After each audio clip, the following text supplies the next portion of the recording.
Good morning, all. This is Jason Coons of the Christian Apologetics. And the title that has been on my heart this morning is Choices, our decisions. We can't choose the events that come across our life. Sometimes we make decisions on how we handle them, but we can't choose what we're dealt, right? The hand that we're dealt in life. We can't choose the circumstances that we were born in.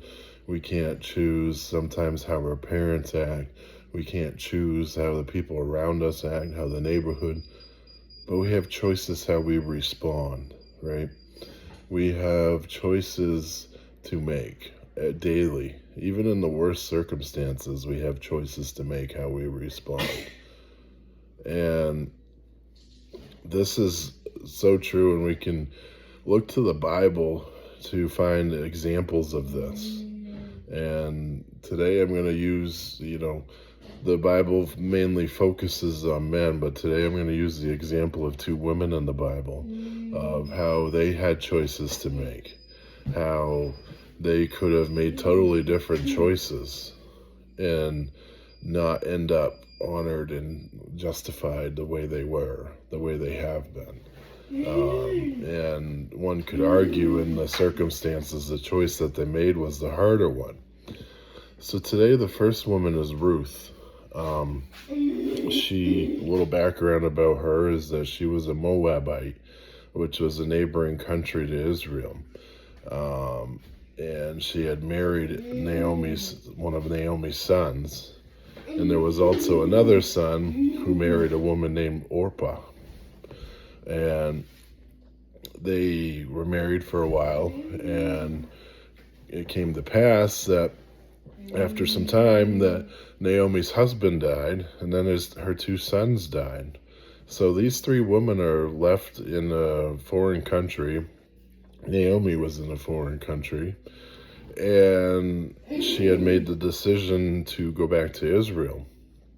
And she looked, and we'll pick up on this part of the story. We'll read, this is found in Ruth 1, and we'll start in verse 16. And Orpah had already made the decision, because Naomi's like, look, I have nothing for you. I'm too old to have another son for you to marry, because that was the custom. If one son passed, a brother would marry the daughter, the wife that was left, the widow, so that they could carry on the legacy and have a bloodline and things like that. That was the custom and back in the day. So she's like, I don't have any, I can't have any more sons for you to marry. And, of course, if she were to have a son at that point, Ruth and Orpah would have been quite old once he came to age and everything like that. So in Ruth 1:16, Orpah had already made the decision to return. She wept about it and she felt bad about it, but she was going to go back to the land that she knew and start her life again. So Ruth is left with a decision here. This is Ruth 1:16, and Ruth said, entreat me not to leave thee, or to return from following after thee. For whither thou goest, I will go, and where thou lodgest, I will lodge. Thy people shall be my people, and thy God my God. Where thou diest will I die, and there will I be buried. The Lord do so to me, and more also, if aught but death part thee and me. When she saw that she was steadfastly minded to go with her, then she left speaking unto her. So they went until they came to Bethlehem. And it came to pass, when they were come to Bethlehem, that all the city was moved about them, and they said, is this Naomi? And she said unto them, call me not Naomi, call me Mara, for the Almighty hath dealt very bitterly with me. I went out full, and the Lord hath brought me home again empty. Why then call ye me Naomi, seeing the Lord hath testified against me, and the Almighty hath afflicted me? So Naomi returned, and Ruth the Moabitess, her daughter-in-law, with her, which returned out of the country of Moab, and they came to Bethlehem in the beginning of the barley harvest.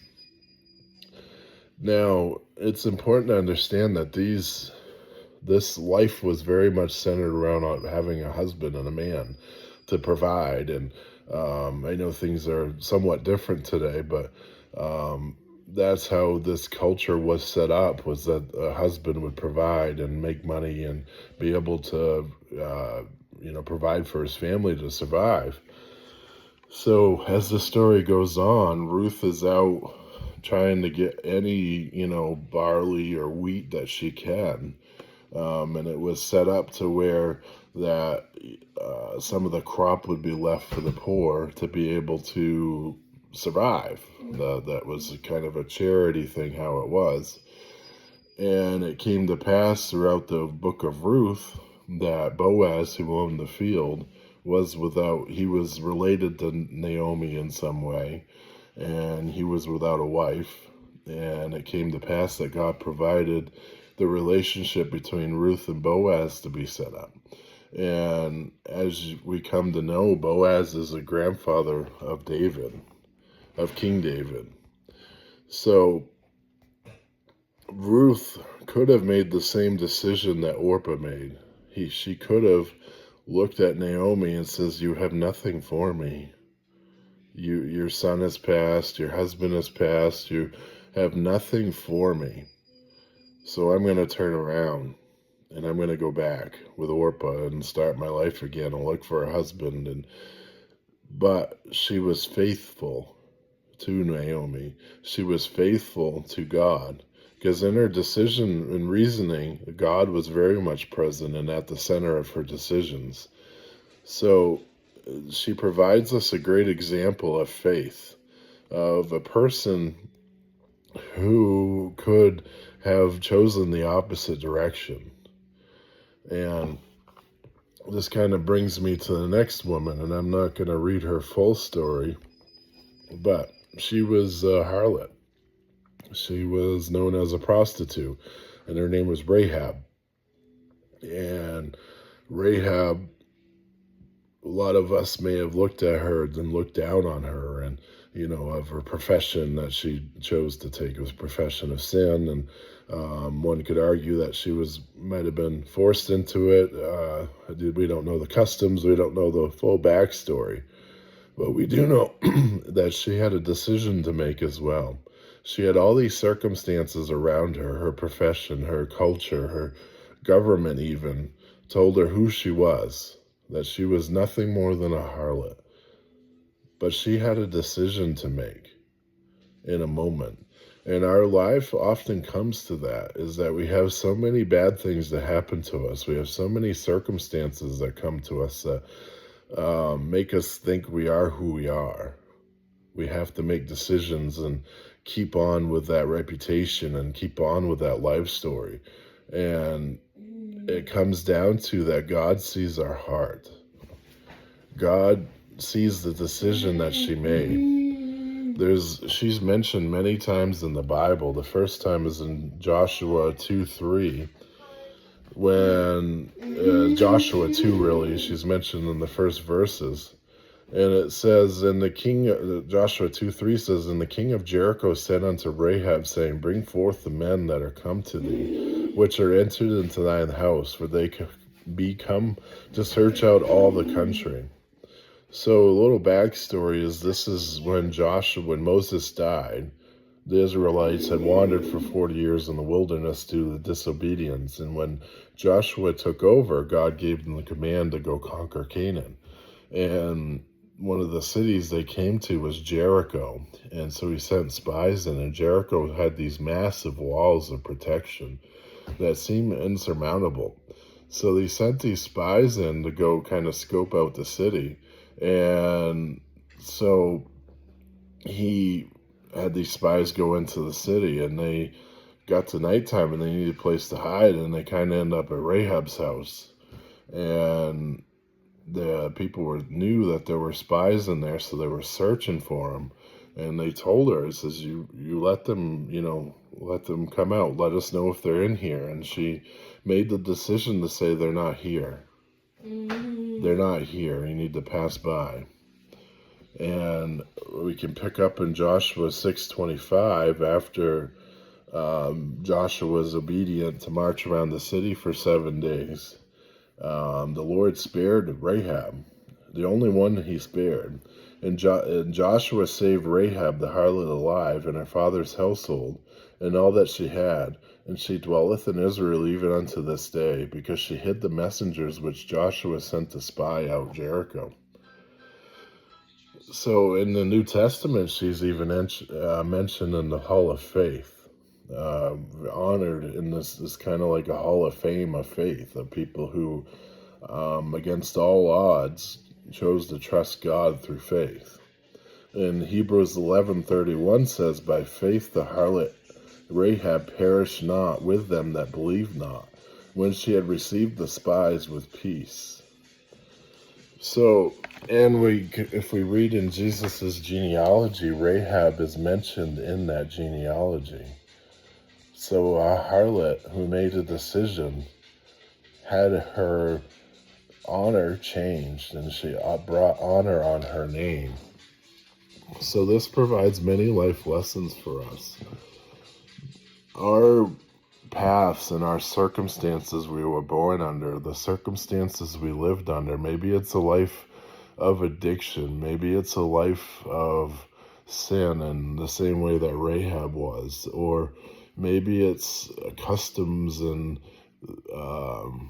all kinds of things that we think force us to make this decision, as Ruth had.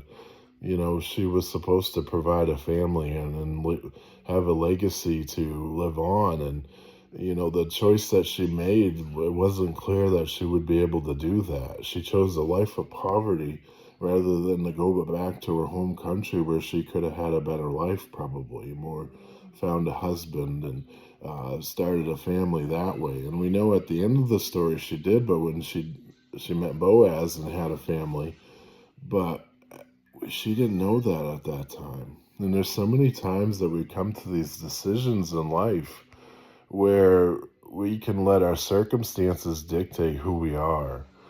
You know, our past says we are one thing. People, even me, say we are one thing.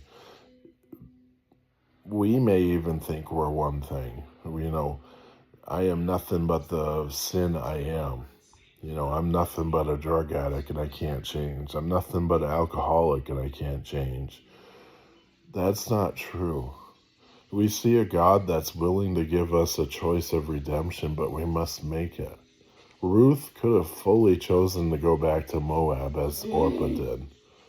Rahab could have said, they're right here, come get them, and continued on with her life of sin and be destroyed with the rest of Jericho. She could have been destroyed in her sin. But no, she chose to save these people because I think God spoke to them and she realized that there was something more to it. There's something more than what you are in this life. You are not your addiction. You are not your sin. You are not what other people think about you. You can choose to be different. And it's by the power of Jesus Christ.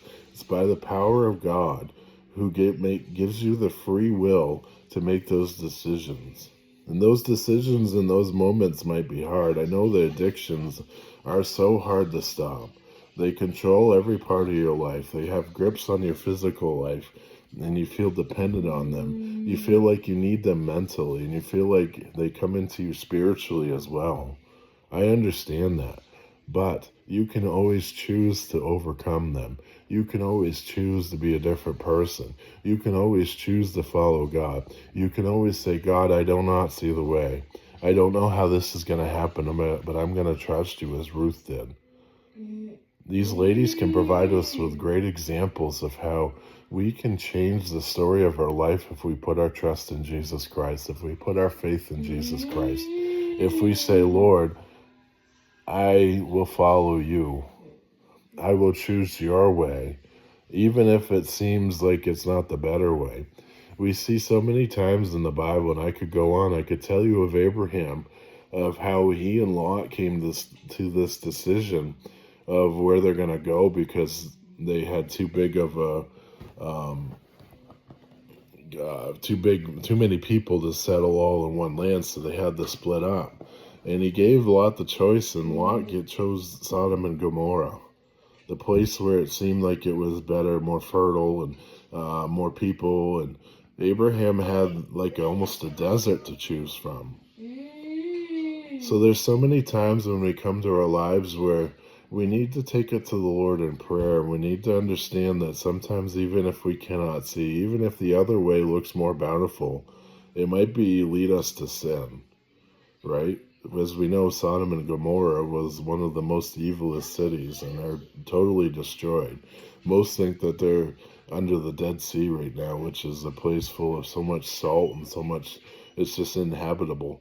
But back then, it seemed like it was a place of bounty, and it was the place before it was destroyed.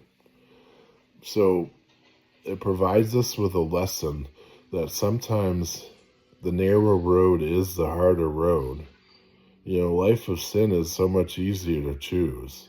It's not easy to choose to die daily to yourself, right? To have willpower is hard. But in the end, it's so worth it. To follow God is not always easy. It's not always comfortable. It's not always, where we want to be or where we picture ourselves. I often think of this story as it has to deal with autism, as both my boys have.